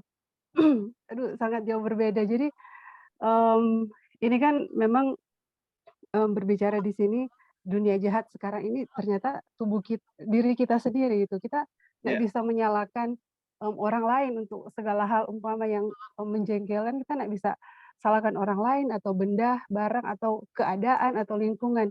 Jadi mau kita itu kan makanya dibilang petapa dan padri itu kan tidak dikehendaki karena kita contoh berpikir, saya mau menjauh dengan orang-orang supaya saya tidak emosi lagi. Ya nggak akan pernah bisa begitu. Kita mau bertapa, mau apa segala supaya saya nggak emosi, supaya saya tenang, nggak akan pernah bisa. Jadi itu ya, maksud saya memang yang dibicarakan adalah dunia kita mau kemana saja. Yaitu yang tadi dijelaskan oleh Pastor Erik ya. Jadi bagus sekali di sini kutipannya yang dunia jahat yang sekarang ini selalu muncul sampai kita putus asa dan berseru, aku manusia celaka. Siapakah yang akan melepaskan aku dari tubuh maut ini? Jadi ini kabar baik sekali ya. Maksudnya dunia jahat kita ini telah dibeli oleh Kristus dan kita punya harapan gitu untuk selesai dari dosa-dosa. Jadi itu ya yang kita sudah pelajari sebelumnya. Jadi kepercayaan ini, keyakinan ini itu adalah di dalam keyakinan ini yang adalah kebenaran, itu akan memberikan kekuatan kepada kita untuk lepas dari dunia jahat yang sekarang ini gitu. Jadi itu ya baik sekali ya ini dikasih tahu bagaimana kita bisa lepas dari maksudnya keselamatan itu begitu sederhana ternyata ya, tidak seperti kita harus bikin ini kan yang sudah panjang lebar kita bahas, Tapi keselamatan itu kita menyadari bahwa setiap kali kita berbuat dosa dan percaya bahwa dosa kita sudah dibeli lunas, itu akan ada kekuatan untuk lepas dari dosa. Dari pengalaman saya sendiri, kalau contoh tersinggung gitu ya, sakit hati. Kita tuh nggak perlu punya satu waktu begitu untuk datang, nanti juga sebentar kita mau berdoa apa Tuhan, aduh Tuhan saya sudah berdosa begini, melakukan pengakuan. Nggak perlu ya, saat itu juga ketika kita rasa, Tuhan saya berdosa dan percaya semua dosa-dosa itu sudah dibeli lunas, dengan itu perasaan jahat itu tiba-tiba langsung hilang gitu. Aduh, itu kan apa ya, dunia jahat itu memang dibeli oleh Kristus, itu betul-betul bukan satu teori gitu. Jadi itu ya yang pelajaran yang bagus sekali yang bisa didapat di sini. Puji Tuhan. Baik, itu aja Kak Dolphin, terima kasih. Terima kasih untuk penegasannya ya. Jadi apalagi kembali ke country living, apalagi kalau kita country living konsepnya mau lari atau sembunyi kayak petapa tadi kan. Weh, nanti masa penganiayaan di kota-kota ini akan jatuh meteor, jatuh batu-batu dari langit. Kota akan dibinasakan. Ayo ke country living. Sekarang ini kadang kita nggak tahu mau bedakan kota sama desa itu seperti apa. Karena di desa sendiri sudah seperti kota. Ya. Jadi bukan itu poinnya. Ya. Terima kasih tadi sudah ditegaskan oleh Sister Devi. Bagaimana kita melihat kebenaran ini dalam porsinya yang sesungguhnya. Oke. Brother Lau. Halo, brother.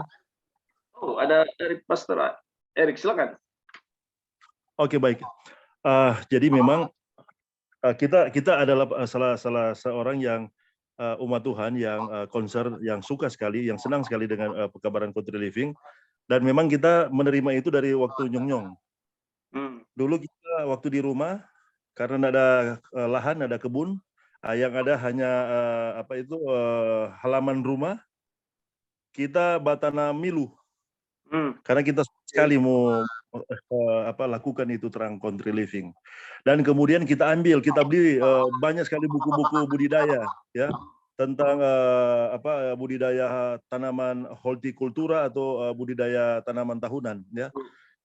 Jadi itu yang menjadi ketertarikan ketika kita membaca terang tentang country living. Kemudian ada selain itu ada dua lagi ya yang kemudian yang tadi telah disampaikan oleh Brother Dolphin. Yang kedua adalah pembentukan. Jadi kita dibentuk di country living, kita dibentuk. Memang kalau prinsip pembentukan itu, kalau orang latihan, ya seperti itu olahraga, kemudian ada latihan. Di sana ada satu pembentukan yang akan dibentuk. Kemudian ketika terjadi pembentukan itu akan memiliki tubuh yang kuat ya, bukan hanya sehat ya. Sehat mungkin tidak cukup, tapi kuat, kemudian ada lagi satu seimbang, seperti itu. Dan memang situasi keadaan di country living itu di sana itu menyediakan ya sarana itu di mana kita dapat dibentuk ya secara fisik ya, secara fisik. Kemudian kita juga dapat membentuk secara rohani ya, kerohanian kita juga dibentuk.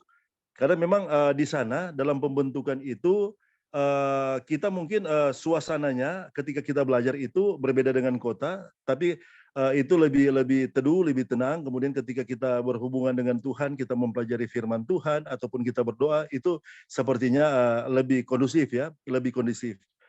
Dan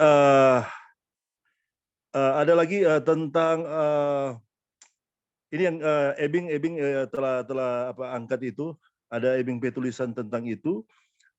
Jadi di sana torang seperti Tuhan menyiapkan bahtera bagi orang. Tuhan menyiapkan bahtera.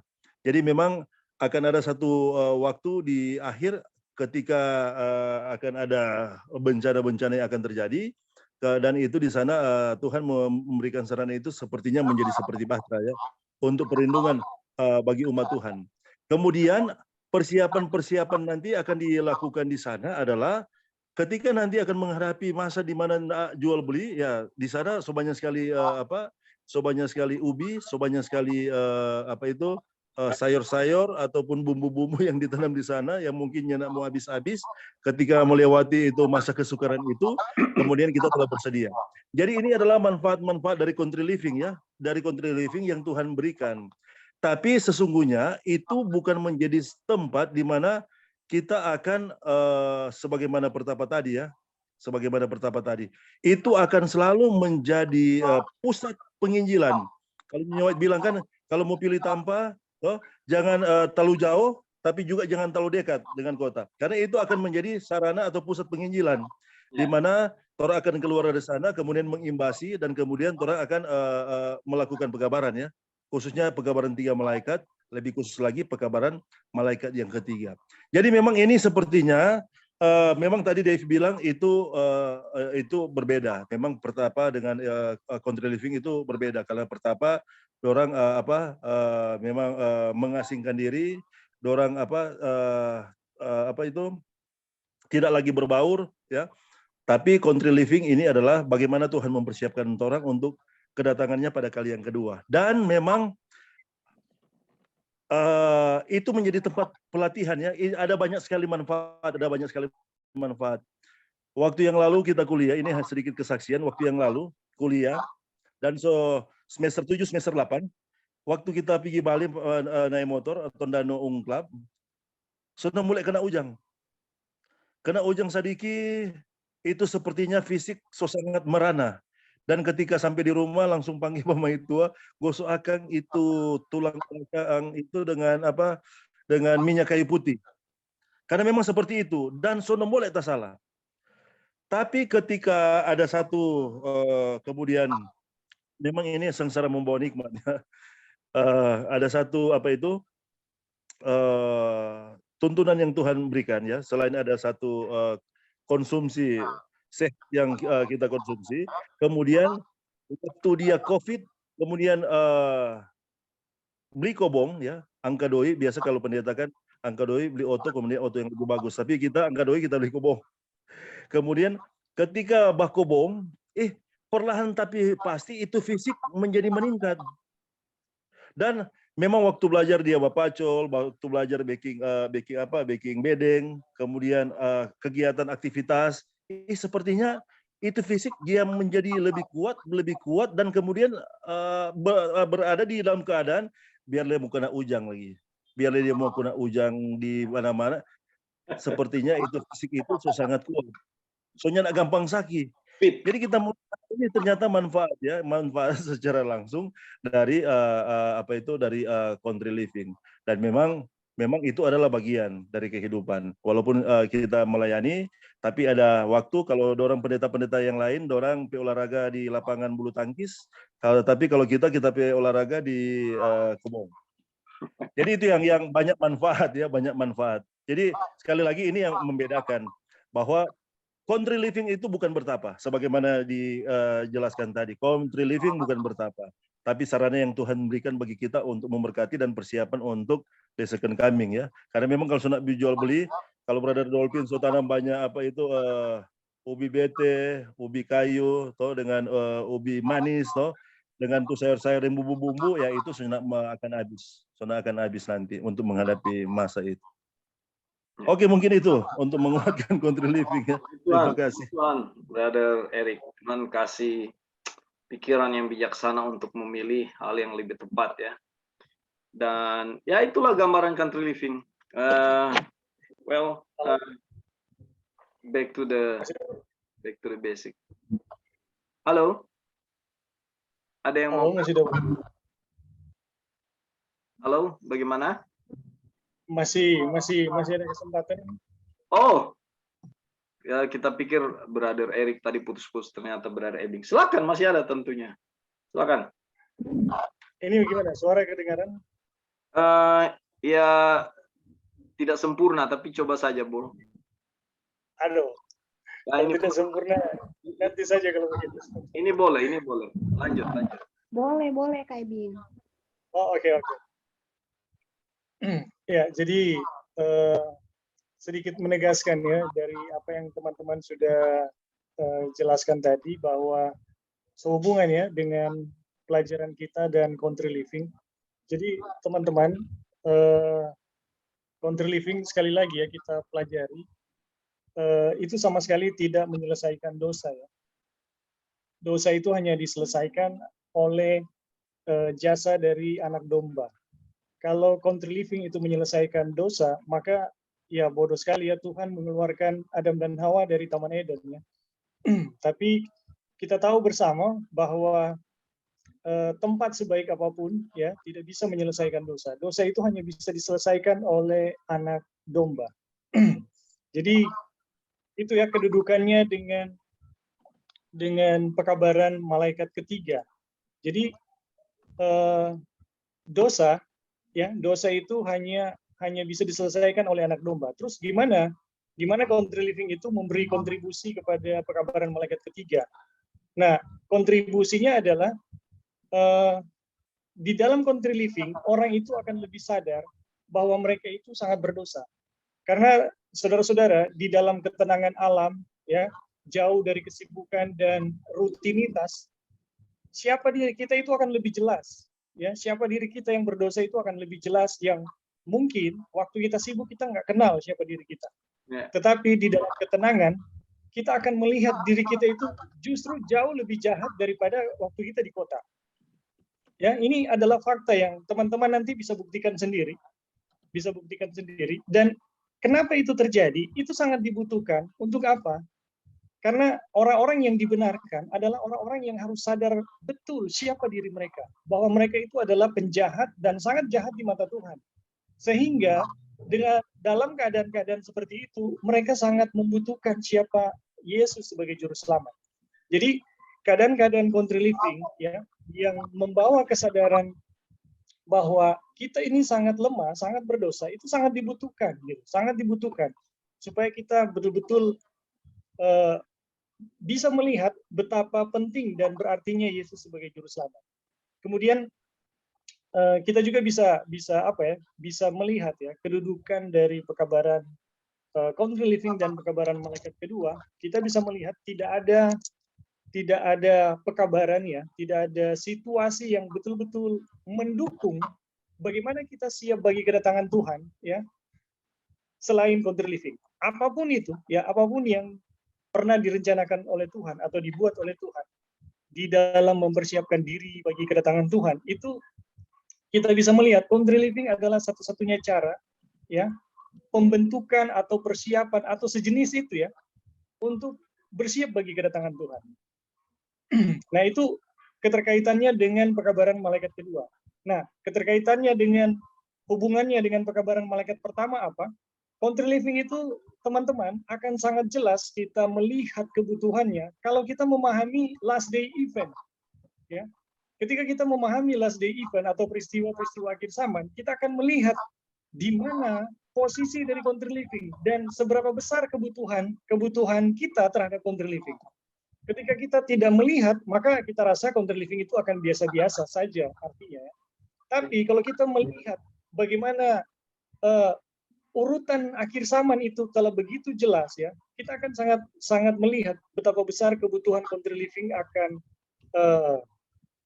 kebutuhan kita akan terang country living ya. Jadi kira-kira itu ya yang saya bisa bagikan mengenai hubungan country living dengan pekabaran malaikat pertama, kedua, dan ketiga ya. Oke, itu aja dulu. Terima kasih. Terima kasih, Brother Ebing ya. Makanya sering sekali saya ulangi ya, nggak ada mata rantai firman Tuhan yang putus ya. Nubuatannya, firmannya itu sendiri, karakter salib, kematian, kebangkitan ini semua jelas.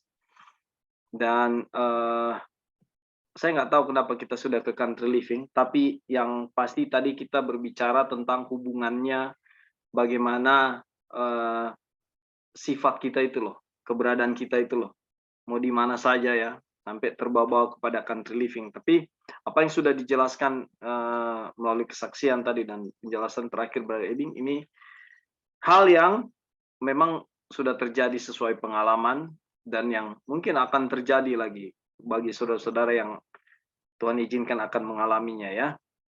Oke, saudara, kita mau subjudul terakhir ini ya, subjudul terakhir. Kelepasan. Ya, dari mana ini? Wasti, minta Wasti, maaf sebelum silakan. sebelum lanjut ke topik yang baru. Ini masih berhubungan karena saya rasa kayak terbeban kalau enggak kasih Oke, apa ya tambahan.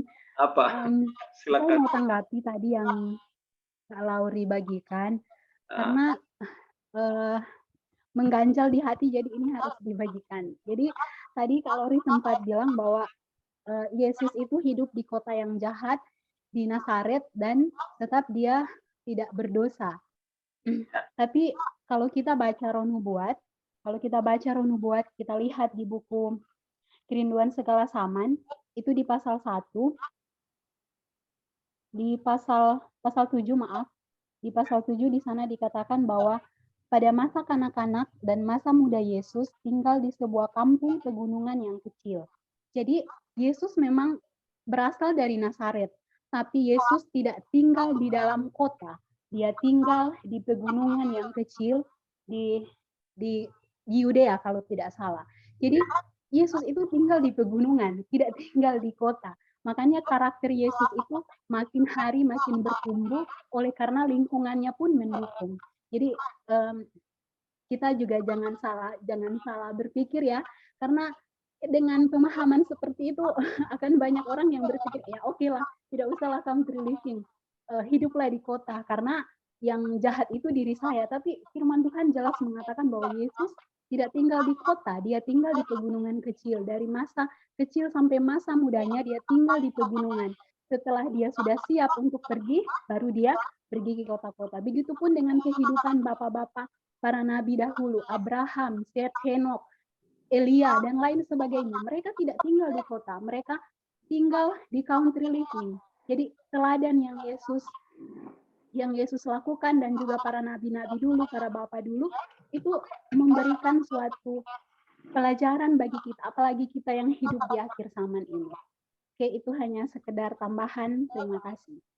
Oke, terima kasih Sister Wasti tambahannya. Ya, jadi memang sebagaimana juga kutipan di Roh Nubuat, pola yang akan kita ambil, yang kita pakai nanti pola Kristus, penginjilannya ke kota, ya, penginjilannya ke kota-kota.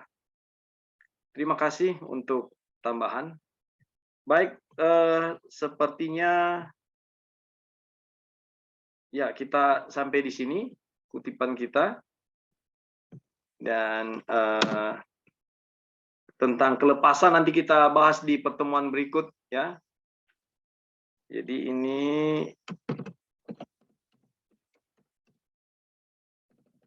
lanjutnya nanti di kutipan berikut, dan hari Sabat ya, hari Sabat kita akan lanjut pelajaran ini, dan Brother Ebing yang akan melanjutkan. Jadi di judul nanti kelepasan di pertemuan berikut. Oke, baik. Sebelum kita tutup, masih ada tambahan, sanggahan, saudara-saudara?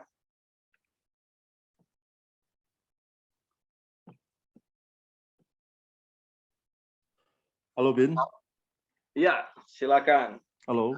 Pastor Erik, silakan. Halo. Ya. Dapat dengar? Ya, jelas. Mungkin tadi ya, yang tadi, tapi mungkin nanti ya. Tapi mungkin yang perlu untuk kita diskusikan adalah sehubungan dengan pembenaran ya. Karena ini berhubungan dengan pembenaran oleh iman. Apakah pembenaran itu terjadi sekali seumur hidup atau dia bisa berkali-kali? Seperti itu, brother. Ya mungkin itu ya, nanti mungkin dibahas selanjutnya. Oke. Baik. Oke. Terima kasih Iya. untuk remindernya, Pastor Erik. Jadi kita akan lihat bagaimana, itu topik yang penting sekali ya, kita perlu tahu itu. Apakah pembenaran itu sekali saja atau berkali-kali seumur hidup. Nanti kebetulan berikut ada Brother Ebing, nanti bisa diingatkan lagi. Oke, saudara-saudara, puji Tuhan kita hari ini sudah menyelesaikan Bible study kita, dan setiap partisipasi tadi, interaksi, saya mengucapkan terima kasih untuk waktunya, dan terima kasih sudah hadir. Nanti kita sambung hari Sabat pagi ya, untuk lanjutan dari buku Glad Tidings atau kabar kesukaan ini di chapter 1. Jadi pertemuan berikut adalah pertemuan yang keempat. Pertemuan keempat. Dan puji Tuhan untuk Bible study ini, nama Tuhanlah yang kita muliakan. Kita akan tutup dengan doa.